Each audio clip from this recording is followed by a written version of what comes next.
तो आप एमएससी कर रहे थे, तो एमएससी की जर्नी में मतलब क्या स्ट्रैटेजी रहती थी सीएसआई नेट प्रिपरेशन का आपका? जैसे कि आपकी जो रैंक रही है काफ़ी अच्छी रही है। उस समय किन से टॉपिक को ध्यान में रखा जाता था? लाइक लीनियर, रियल, कॉम्प्लेक्स, किस तरह हम्म। से प्रैक्टिस किया था? किस तरह से प्रिपरेशन किया था? हाँ, इसमें क्या है कि आपको जो बेसिक बुक्स हैं, जैसे कि स्टैंडर्ड, पहला बात तो आपको स्टैंडर्ड बुक छोड़ना, स्टैंडर्ड बुक को पकड़ना पड़ेगा। जैसे जब मैं ग्रेजुएशन में था, साइंस कॉलेज में था, तो वो लाल जी वाली बुक चलती थी। उस सब से आपका भला नहीं होने वाला है। तो जब यहाँ सेंट्रल यूनिवर्सिटी में आया, तो फिर यहाँ पर सर लोग एक अच्छी बात थी कि वो लोग स्टैंडर्ड बुक ही फॉलो करते थे। जैसे मैंने रियल एनालिसिस के लिए बाटले सेवर्ट की बुक। हम्म, तो केवल फैकल्टीज का पढ़ा देना इनफ नहीं होता है। वो तो अच्छा पढ़ाएंगे, लेकिन इवेंचुअली आपको ही, लाइक क्लासरूम के 50 मिनट का क्लास होता है, एक सेमेस्टर होता है, रियल एनालिसिस का एक कोर्स होता है।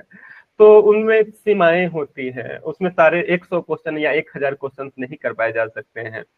तो लेकिन हाँ, वो आपको खुद से करना पड़ेगा। और तो स्ट्रेटेजी के लिए आपको, जो जैसे कि सर लोग बाटले सेवर्ट की बुक पढ़ाते थे रियल एनालिसिस के लिए, तो उसके प्रॉब्लम्स आपको ही प्रैक्टिस करने पड़ेंगे। अगर वो आप नहीं करिएगा, तो जैसे कि आपने नेट में कहा, वो नहीं, मतलब मुश्किल हो जाएगा।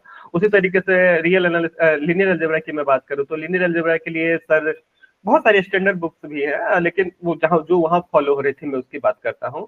तो सर, जो विवेक सर थे, वो पीके साइकिया की बुक फॉलो करते थे। वो अच्छी बुक थी, उसमें बहुत सारे प्रॉब्लम्स थे, क्रिटिकल थिंकिंग क्वेश्चंस थे। तो वो थे, तो मैं खुद से उन प्रॉब्लम्स को सॉल्व करता था, एक्सरसाइज प्रॉब्लम्स को, और वो आपको बहुत हेल्प करेंगे। तो मेरे मेरे समझ में कि आपको स्ट्रेटेजी के लिए तो सबसे पहले आपको उन सारे बुक्स के प्रॉब्लम्स को सॉल्व करना पड़ेगा। एक बार अपने खुद से बैठ के खुद से सोचना पड़ेगा कि ऐसा क्यों हो रहा है, वैसा क्यों हो रहा है। क्योंकि 50 मिनट में ऐसा नहीं है कि वो पूरे एक एक्सरसाइज सॉल्व करवा देंगे, ऐसा संभव ही नहीं है। वो एक दो प्रॉब्लम जो डिफरेंट थिंकिंग स्टाइल के होंगे, उनको टैकल करते थे। हाँ, लेकिन इवेंचुअली आपको ही एक एक प्रॉब्लम सॉल्व करना पड़ेगा। उसमें जैसे मैं लीनियर अलजेब्रा की बात करूँ, तो पीके साइकिया में वो जस्टिफाई योर आंसर होता था। तो उसमें था कि ये है, तो ये क्यों है, जस्टिफाई करना होता था। तो उस तरीके क्वेश्चन जब आप करेंगे, तो आपको खुद में कॉन्फिडेंस आएगा। आप तो इस तरीके से आपको खुद से प्रॉब्लम्स को सॉल्व करना पड़ेगा स्ट्रेटेजी में। जो इम्पोर्टेंट, हाँ, अब जैसे कि स्ट्रेटेजी में एक ये भी पार्ट होगा, जैसे रियल रियल एनालिसिस।